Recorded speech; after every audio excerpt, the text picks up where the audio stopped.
defendant's contentions are generally related or similar to sovereign citizen concepts. The sovereign citizen movement is a loose grouping of litigants, commentators, and tax protesters who often take the position that they are not subject to state or federal statutes and proceedings.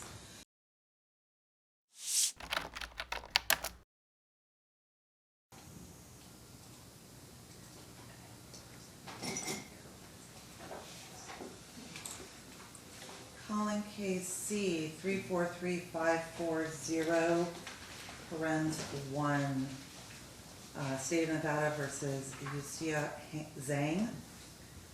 Appearance, please, counsel. Dena, Rinetti for the state. All right. And the court will note that it is currently 11:58 a.m. This was set for 9:30 this morning. And we received, and this is the reason that I am calling it last, because we received a notice of non-appearance that was filed this morning, I believe, at 6:54 a.m.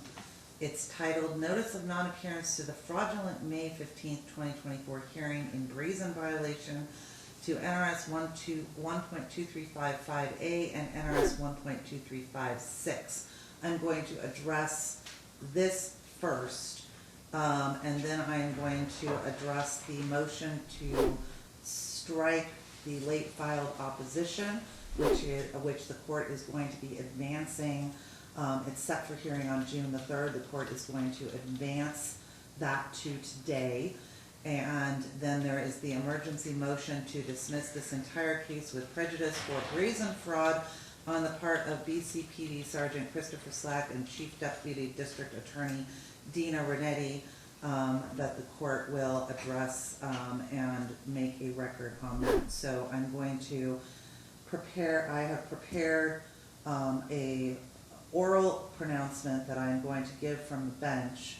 And what we are going to do, Ms. Rinetti, so that there is a very clear record, is I'm going to have you do the order, but I'm going to have you order the transcript, and we are going to incorporate the transcript by reference into the order, so that there is a very clear record of the ruling by the court, and so that there is no misunderstanding as to what the court is saying. So let's deal with the allegation that the court cannot hear this based on 1.2355A and NRS 1.2356. NRS 1.2355A says, except as otherwise provided in subsection 6, the judge against whom an affidavit alleging bias or prejudice is filed shall proceed no further with the matter, and shall, if the judge is a district judge, immediately transfer the case to another department of the court if there is more than one department of the court in the district, or request the judge of another district court to preside at the trial or hearing of the matter. 6, a judge may challenge an affidavit alleging bias or prejudice by filing a written answer with the clerk of the court within 5 judicial days after the affidavit is filed, admitting or denying any or all of the allegations contained in the affidavit and setting forth any additional facts which bear on the question of the judge's disqualification. The question of the judge's disqualification must thereupon be heard and determined by another judge, agreed upon by the parties, or if they are unable to agree, by a judge appointed. If the judge is a district judge, by the presiding judge of the judicial district in the judicial districts having more than one judge, or if the presiding judge of the judicial district is sought to be disqualified by the judge having the greatest number of years of service. On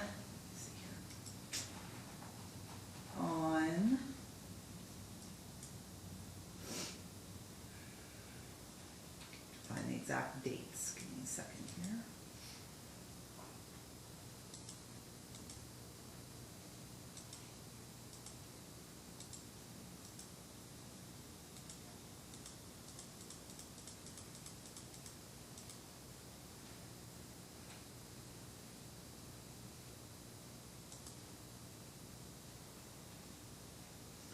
On March 25th of 2024, there was a motion to disqualify myself, Judge Peterson, for actual bias pursuant to NRS 1.230 and NRS 1.235. The court would note for the record that under NRS 1.235, that it says that any party to an action or proceeding pending in any court other than the Supreme Court or the Court of Appeals who seeks to disqualify a judge for actual or implied bias or prejudice must file an affidavit specifying the facts upon which the disqualification is sought. The affidavit of a party represented by an attorney must be accompanied by a certificate of the attorney of record that the affidavit is filed in good faith and not interposed for delay. The affidavit must be filed not less than 20 days before the date set for trial or hearing of the case, or not less than 3 days before the date set for hearing of any pretrial matter, except as otherwise provided in this section and subsection 3. That is not relevant. I was trying to find where they are. Pursuant to NRS 1.2354, at the time the affidavit is filed, a copy must be served upon the judge sought to be disqualified. Service must be made by delivering the copy to the judge personally or by leaving it at the judge's chambers with some person of suitable age and discretion employed therein. Just for purposes of the record, 1.2354 was not complied with, as I was not personally served. However, because I pay very close attention to all of my cases, and when I saw when the motion to dismiss was going to be coming up before me, which they had filed before they filed the motion to disqualify, I refrained from acting on that, and then I saw the affidavit, or I saw their truth affidavits, and so I filed my affidavit on 3/27. Subsequent to that,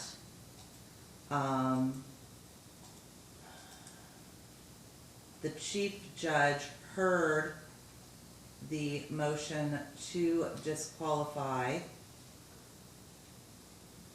and entered an order. I'm trying to find the date of that order.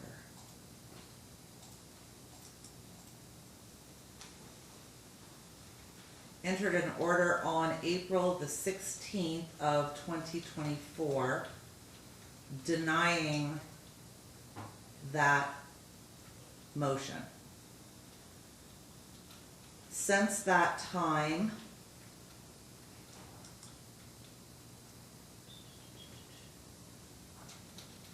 the motion to dismiss was filed on 4/21,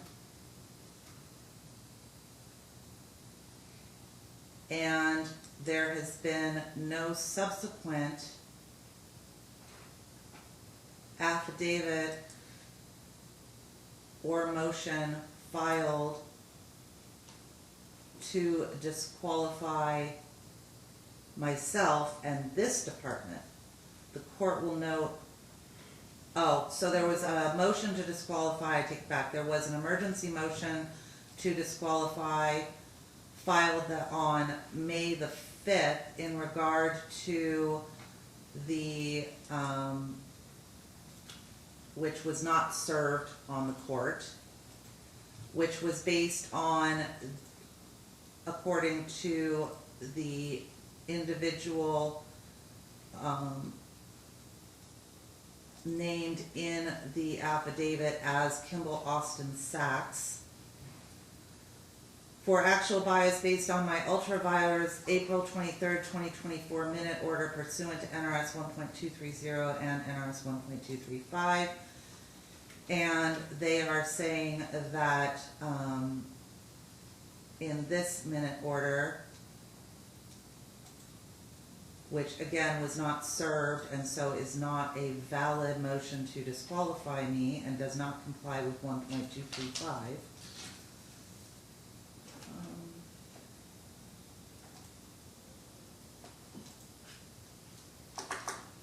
This is based on the email, the minute order that I sent, that where they had added, they had been sending emails to the department, and the court had told them on numerous occasions, and also mentioned it during our last hearing in March, that they were not to directly email the department, that their emails were harassing, and to stop doing it. And so I sent out a minute order telling them to not do it. That does not show bias, and so therefore the court does not find that it needs to not act upon the motion to dismiss, and also further finds that the motion was filed on the 2nd, and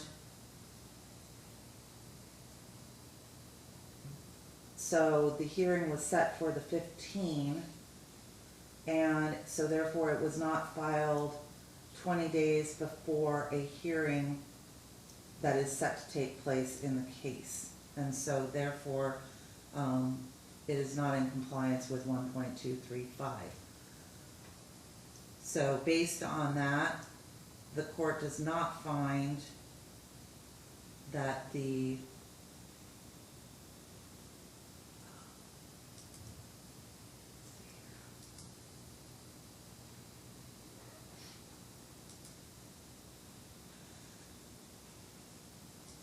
court does not find, based on the notice of non-appearance to the fraudulent May 15th, the court does not find that this is a violation for the court to go forward on the motion to dismiss or to advance the motion to strike, and so will go forward on that.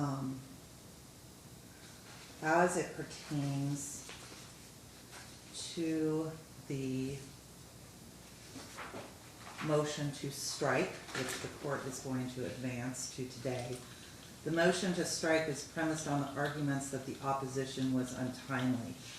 The position of the individual who the court is going to state as the individual who is named in the motion of Zhang, and since this was also filed in case number C343540, parens 2,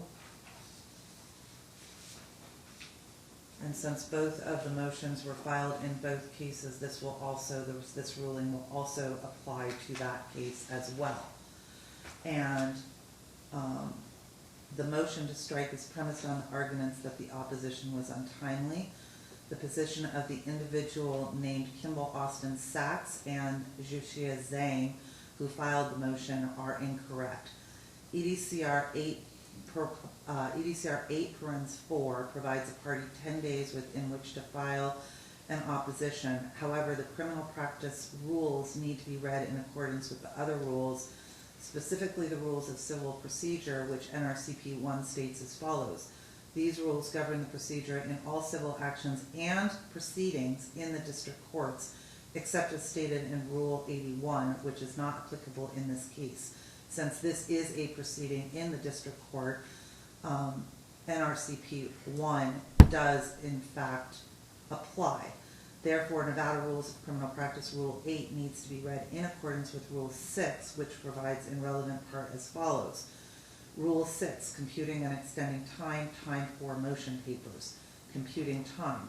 The following rules apply in computing any time period specified in these rules in any local rule or court order or in any statute that does not specify a method of computing time.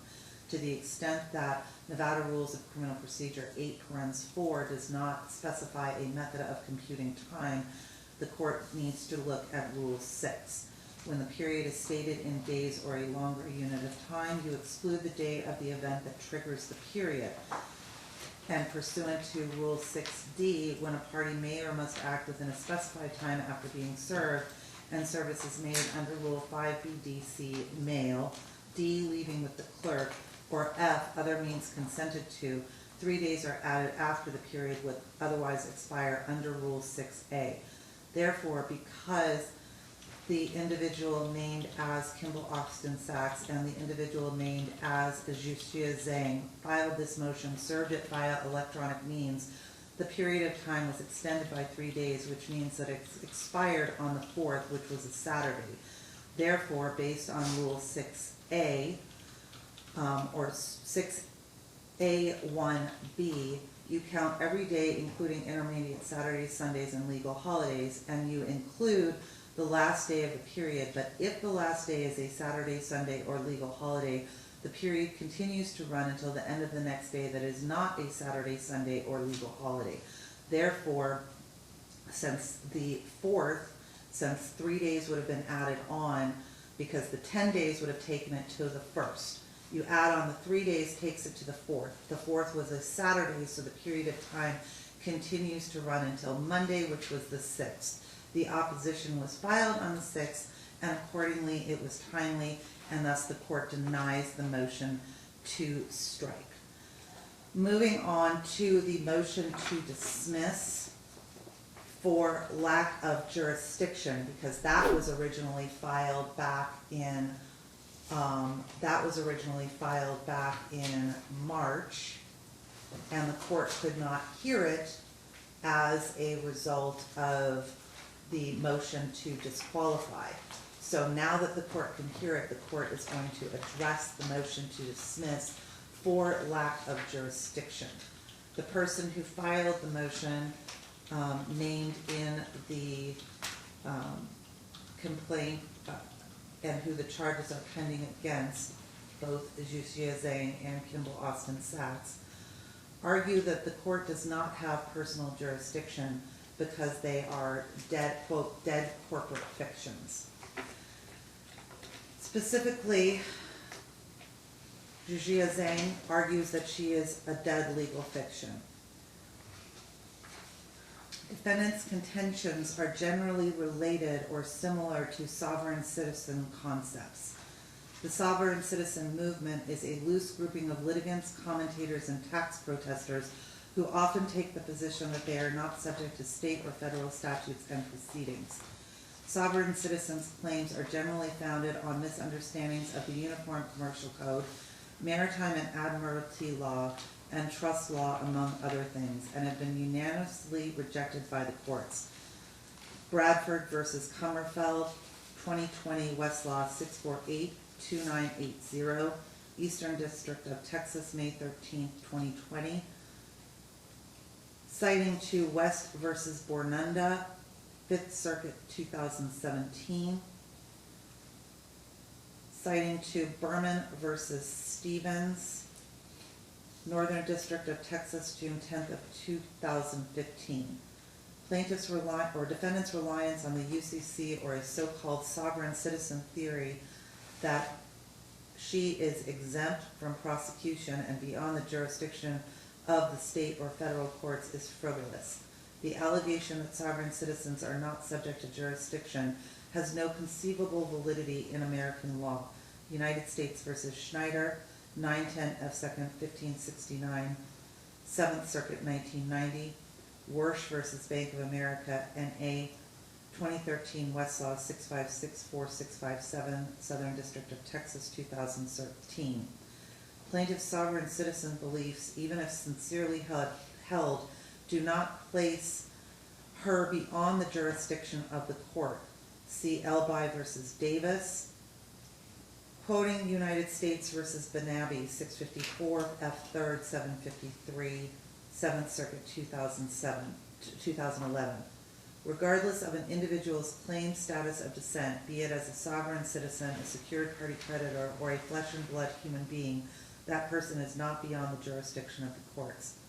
With respect to challenges to a court's jurisdiction based on a defendant's alleged status as a free sovereign citizen, there is a dearth of law in the Nevada state courts. Accordingly, this court looks to cases from other jurisdictions. The 7th, 8th, and 5th Circuit Courts and the federal district courts in Michigan, West Virginia, Colorado, Missouri, New York, and Texas have all dealt with arguments brought by Sachs and Zhang herein. The 7th Circuit has held the defense has no conceivable validity in American law. United States versus Schneider, 910 F. 2nd, 1569, 7th Circuit, 1990. United States versus Garcia, 684 Fed Apps, 589, 8th Circuit, 2017. which found without merit that the defendant's challenges to the district's court jurisdiction based on his assertion that he is a private sovereign flesh and blood man was without merit. See also United States versus Simonson, which was an unpublished per curiam decision, 563 Fed App 514, 8th Circuit 2014, finding frivolous the defendant's sovereign citizen argument among others, and United States versus Zhang 978 F 2nd 1031, 8th Circuit 1992, characterizing the defendant's sovereign citizen argument among others as completely without merit, patently frivolous, and rejected without expending any more of this court's resources on their discussion. Insofar as defendant challenges the court's jurisdiction to the use of capital letters to state his name, that contention has been summarily rejected by other courts.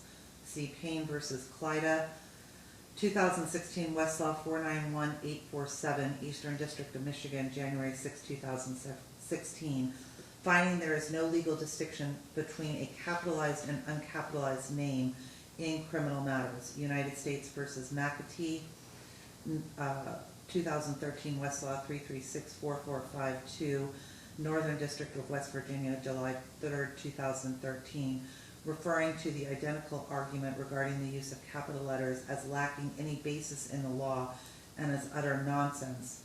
United States versus Hoodenpyle, 2009 Westlaw 1883919, District of Colorado, June 30th, 2019, concluding that the defendant was subject to the jurisdiction of this court regardless of how his name is capitalized in any document. Likewise, defendants' attempts to differentiate themselves from the capitalized Kimball Austin Sachs or Yuxia Zhang on the basis that the latter is a fictitious commercial name is without basis. See United States versus Reed, 2013 Westlaw 117-62139.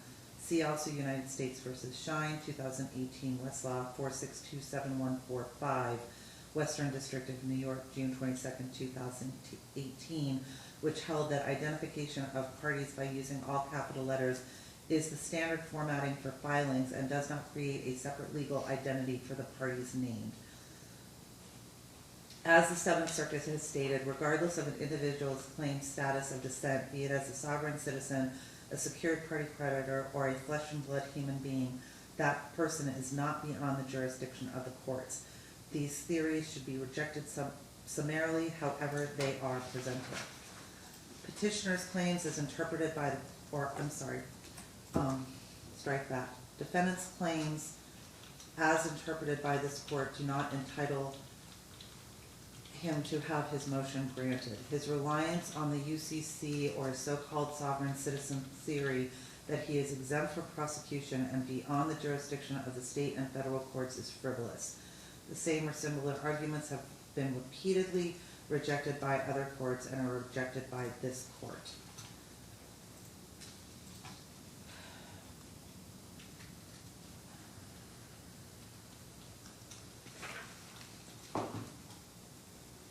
To the extent that Zhang appears to contend that the use of all capital letters denotes a corporation and or a fictional entity, and that she is a non-corporate entity and therefore that she is not the defendant named in the case and the charges in prosecution have no effect upon her, a living soul, she offers no legitimate authority for these assertions. Her citations to Chat AI, Open AI, ScribD are not authorities upon which this court relies. The court relies on statutes, administrative code, and case law for its pronouncements and does not rely on any other sources. I also find no basis for Zhang's and or Sachs's attempts to split themselves into two different entities and assert that the entity charged is other than the person that appeared in court, or that they are therefore outside the jurisdiction of the court. Based on the foregoing, the court denies the motion to dismiss on the basis of a lack of personal jurisdiction. Moving on to the motion to dismiss based on fraud by Ms. Dena Rinetti and Sergeant Slack. The argument is premised on the concept that Zhang and Sachs filed a notice of default against Ms. Rinetti for her failure to respond to the, quote, notices filed by Zhang and Sachs in which they sought Ms. Rinetti and Sergeant Slack to state the state's damages, and because they failed to respond, that was somehow an admission that there were no damages, and such the indictments and felony charges against them must be dismissed. The court will note for the record that Zhang's and Sachs's repeated assertion that the state somehow has an obligation to respond in a particular way to a particular matter to her affidavits does not make it so. NRCP 7 provides that only these pleadings are allowed: a complaint, an answer to a complaint, an answer to a counterclaim designated as a counterclaim, an answer to a cross-claim, an answer to a third-party complaint, and if the court orders one, a reply to an answer. Moreover, a request for a court order must be made by motion. To the extent that is under the civil rules, the court understands that this is a criminal case, but that does not mean that notices are appropriate or that Ms. Rinetti or Sergeant Slack are required to respond to these notices. A notice is not any of the foregoing documents, and therefore no response is required. Nor can a party obtain a default based on a notice. Rather, a default is born out of a failure to file an answer to a complaint. As such, the court finds no basis for any obligation on the part of Ms. Rinetti or Sergeant Slack to answer any of the notices filed by Zhang, and the failure to do so does not constitute a default. The determination of whether Zhang or Sachs violated the law is a determination to be made by the jury. Additionally, to the extent that they are arguing that the state did not state that it had any damages, damages are appropriate in a civil case, not in a criminal case. In a criminal case, the damage is in and of itself a violation of the law, and that is up to a jury to decide whether or not the law was violated.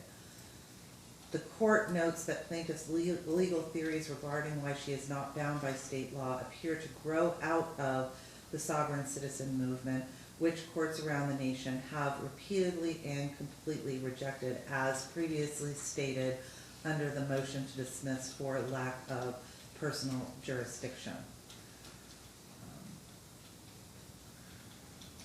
Plaintiff's argument here that they are not subject to any criminal laws whatsoever because of the distinction between the fictional corporate entity Zhuxia Zhang and all in capitals, and the human Zhuxia Zhang with only the first letter of the first and last names capitalized is nonsensical and false. Deconstructing Zhang's and Sachs's arguments would be no more fruitful than debating the number of angels that can dance on the head of the pin. It suffices to say that no court has ever found any validity in the myriad of assertions that may be classified under the heading sovereign citizen, and that Zhang and Sachs have failed to provide citation to any court decision, state or federal, which supports their assertions. The references to ScribD or OpenAI are not sources upon which this court relies. Zhang's and Sachs' claims that they are not subject to the laws of the state of Nevada because of some distinction between corporate personhood and actual personhood is totally spurious, unfounded, and frivolous. It would be sufficient to conclude that Zhang's and Sachs' allegations are utterly frivolous and end the inquiry here. However, the court makes a few fairly obvious observations for the sake of clarity and finality. First, there is no legal distinction between a capitalized and uncapitalized name in criminal matters.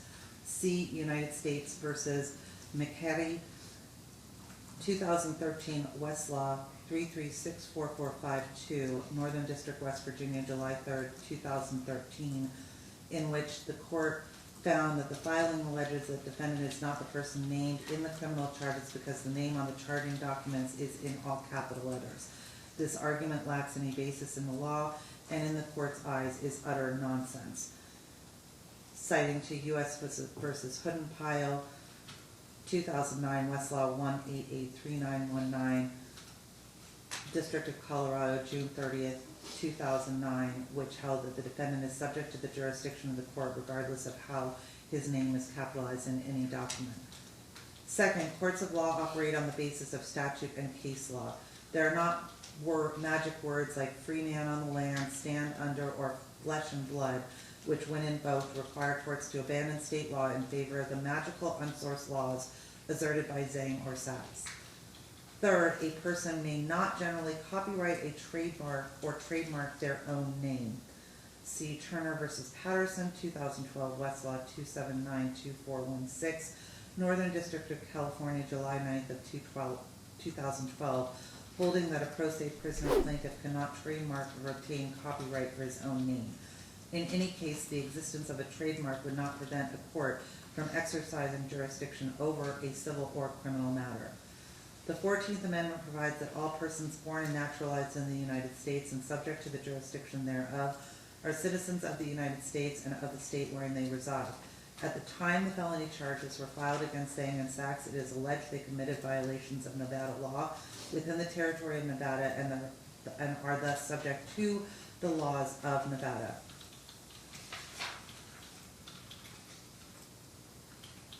Based on the foregoing, this court rejects Zhang's and Sachs's arguments as frivolous and without merit. This court agrees with all the other courts that have addressed this issue and summarily rejects Zhang's and Sachs's challenges that they pursue in their pro se materials. This court is also going to take this opportunity to address the actions Zhang's and Sachs have taken that indicate the failure of Zhang's and Sachs to comply with the rules and to comply with an order of this judge. On April 23rd, 2023, the court issued a minute order telling Zhang and Sachs to stop emailing the department. Despite that court order, Zhang and Sachs have continuously added the court's email address, my specific address, at jpeterson@clarkcountycourts.us, and the email addresses of my staff to Odyssey, which means that the court is receiving the emails to the work email address in direct violation of the court order telling them to not email the department. To the extent that they are concerned that the court has not been able to see all of their filings, I think the court has made it abundantly clear that it has reviewed every single filing that has been filed in this case. The actions that have been taken by Zhang and Sachs have needlessly wasted judicial resources, and therefore the court is now issuing an order that if Zhang or Sachs adds me back personally, jpeterson@clarkcountycourts.us, to the e-service list, I will issue an order to show cause and have you brought into the court to address why you should not be held in contempt, and have the conditions of your release pending trial modified as a sanction. Additionally, the court has told Zhang and Sachs that they will not refer to Zhang or Sachs as attorney in fact Sachs or attorney in fact Zhang. To the extent that you argue that you are acting on behalf of a corporate fiction, you would have to be licensed to act as an attorney on behalf of a corporation, and you are not licensed as an attorney. Moreover, an attorney in fact, contrary to your protestations, is someone who is acting on behalf of somebody else. You are acting on behalf of you. To the extent that you are trying to say that you are acting on behalf of a corporate fiction, the court has already stated the reason why you cannot do so. Moreover, to the extent that you argue that you filed a nunc-pro-tunct with a T is in your filings, first of all, it is a nunc-pro-tunct without a T, which is an order that is filed by the court amending a prior order. An individual does not file a notice and then that becomes an order. So your notice of nunc-pro-tunct order is of no force and effect. Any future filings that are procedurally of no force and effect or are devoid of legal and factual merit will not be tolerated by this court. And the court will consider any future filings that are devoid of legal and factual merit, will consider issuing an order to show cause as to why you should not be held in contempt of court and issue sanctions in accordance with EDCR Rule 7.60. That is the court's ruling. The court will order a transcript to be prepared and will incorporate this order into the order that denies the motion to dismiss for lack of personal jurisdiction, denies the motion to, advances and denies the motion to strike, and denies the motion to dismiss for